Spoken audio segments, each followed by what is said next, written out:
Welcome, everyone. Hi, I'm Beth. I'm one of the dietitians, and this is Mary Beth. She's the other dietitian at the Cancer Center, and we have been really missing doing our live cooking demonstrations, but we've come up with a new plan, and we're going to be doing it on a video today so that we can still enjoy some yummy and healthy snacks. And we're always looking for new ways to present cancer-fighting foods in a more positive way. Today, we're going to start with a fruit salsa, and we're going to even make the cinnamon chips that go with it. So we are starting with the fruit salsa with the cinnamon chips today. And our first step is to make the cinnamon chips. And so Mary Beth has got a tortilla here. The small tortillas work a little bit better for this so that you can make kind of normal chip size pieces. And what you're going to do is dab your tortilla with your damp paper towel to get it wet, or you can use a water sprayer. And then you can cut it into 6 or 8 pieces, whatever you think kind of looks like a normal tortilla chip. And then you're just going to sprinkle it with some cinnamon sugar, and that's going to make it taste really nice to go with the fruit salsa.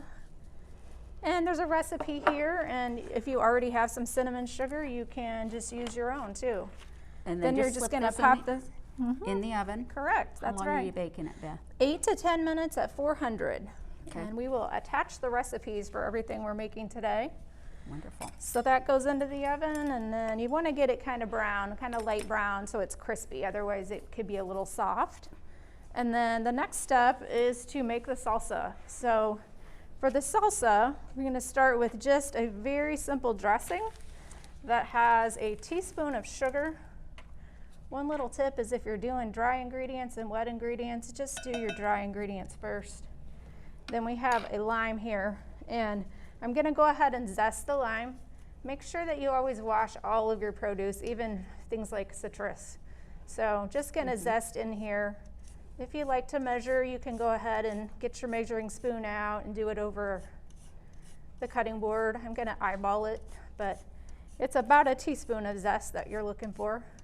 And just get the outside so you don't get the bitter part. I'm just going to pop that in there. I'm looking here. It's probably getting close to about a teaspoon. What do you think, Mary Beth? I would say it's right there. Okay.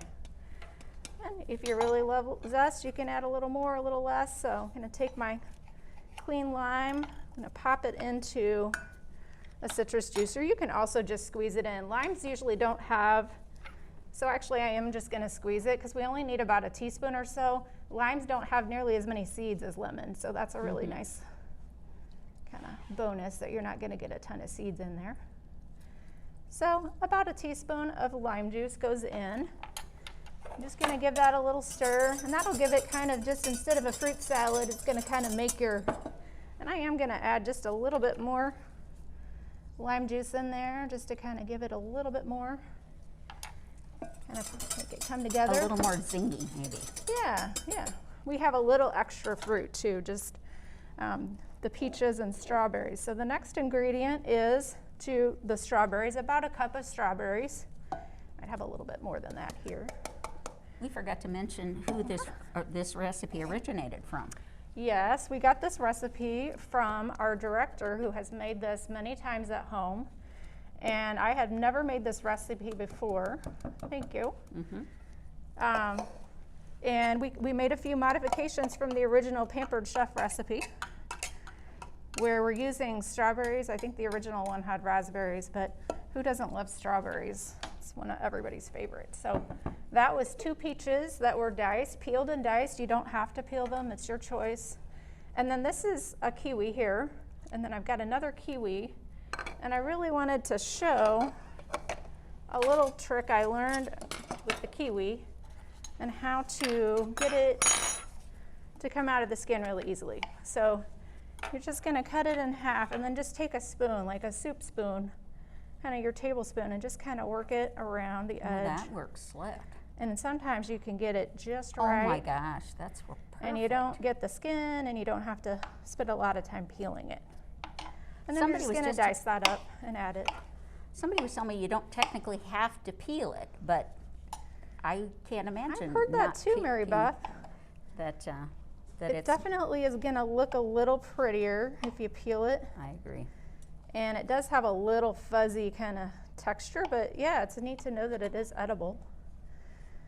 And The again, kiwi I know you fruit- washed it off really well before I we did. I started. washed everything because even if you're not going to eat the peel, you're still dragging your knife through that. So you really want to wash everything. And just get in the habit of washing everything. And one of our newsletters recently focused on that and preparing fresh produce, and you know that even washing your melons is important. Yes. I wash my banana. I wash everything that comes into the house, and That's with a the really good exception of I don't do strawberries or the berries. I usually wait And wash them and later. wash them right before I use them. Mushrooms, same thing. Probably a banana, you know, but even those, you know, they can get kind of sticky residue on them. And, you know, if you're going to be peeling them with your hand and then eating them with your hand. And Make sure you take the Doesn't sticker, hurt. the price sticker, UPC sticker off first. Otherwise, it's kind of hard to get off once Yes. you wet it. that is true. I've learned the hard way. One thing I learned about kiwis, Mary Beth, What's that? is that they are a berry, which kind of makes sense. They don't seem like a berry, I did not know that. but they are a berry, and they are native to China, and they're very popular in New Zealand, which the kiwi bird That's and the the kiwi. kiwis. Got it. Their nickname is kiwis, right? Now, some of the nutrition in here, we've got strawberries that are loaded with vitamin C. They also have a very powerful antioxidant that is kind of being studied quite a bit, actually, for cancer, called ellagic acid. Your peaches or nectarines actually have some beta carotene, which is a precursor to vitamin A, another powerful antioxidant. Is that does the skin color indicate what antioxidant a certain food might have, Beth? It can. Like in the orange color. Right. And I actually, you know, hadn't really thought about there are a few fruits, including cantaloupe, that do have that orange color that's from that beta carotene. So tomatoes, the red color, tomatoes and watermelon comes from that lycopene, another antioxidant. Right. So you do want to stir this to make sure that you get your dressing all incorporated. That looks really good, Beth. Now this will start to lose its color. The kiwi will start to kind of lose its color over time. So what you can do is either leave the kiwi out and mix it in later, right before you serve it, or that's a good you know, idea. just don't make it too far ahead. It might last about an hour or two in the fridge before it kind of changes color. Still tastes good though. Sounds good. So that's that one. Would you suggest making the chips quite a ways or beforehand, and so they have time to cool, Beth? Any tips Probably on not a that bad when you- idea. When I did it, I made the chips first, like the recipe said, and that worked out really well. By the time I was done chopping everything, it had worked out pretty well time-wise. So great Looks recipe delicious. and tastes very good. So Yeah. Hope Give you it a enjoy try. it all.